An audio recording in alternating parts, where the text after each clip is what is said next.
انا عارفك يا صديقي الاهلاوي، عارف ردودك كويس قوي. شوف الكومنتات عامله ازاي، زي ما انا كنت بشرح في الفيديو بالظبط. وبعدين انت مسكت في الصوره اللي هي لفت انتباه، يعني بالعكس انت كمان ممكن تقول لي ايه الفيديو اي يا حكا يا كابتن. بتجادل في ايه بجد؟ نفسي افهم بتجادل في ايه. يا عم قول ما اعرفش.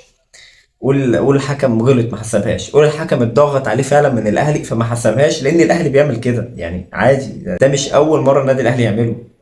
بيطلع بيانات وحاجات وبتاع ويضغط قوي على الحكام علشان خاطر يعمل اللي هو عايزه. انت قدامك اللعبة، ما تحكم انت عليها بنفسك. امام ضارب لاعب سموحة في كعب رجله او في سمانة رجله، يعني باينة. بالك بتجادل في ايه؟ هو اي مجادلة يا صديقي يا اهلاوي؟ انا عارف. انا لو ما كنتش عارف ردودك ما كنتش قلتها لك كلها في الفيديو.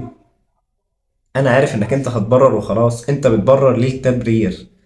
انا بحب ابرر للنادي بتاعي، وده مش منطق، محدش بيعمل كده. عادي عادي، اي نادي بيحصل له كده، مش اي يعني، واي نادي اهلي بيحصل له كده، اي نادي اهلي بيتبرر له كده. اي جماهير نادي اهلي بتبرر زي ما انت سمعت كده.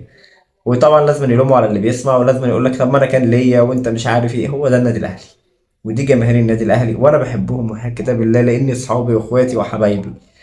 فناركم ابيض يعني. السلام عليكم.